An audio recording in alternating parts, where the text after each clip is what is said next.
गणनायकाय गणदैवताय गणाध्यक्षाय धीमहि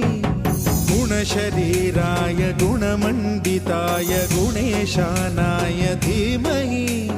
गुणातीताय गुणाधीशाय गुणप्रविष्टाय धीमहि एकदन्ताय वक्रतुण्डाय गौरीतनयाय धीमहि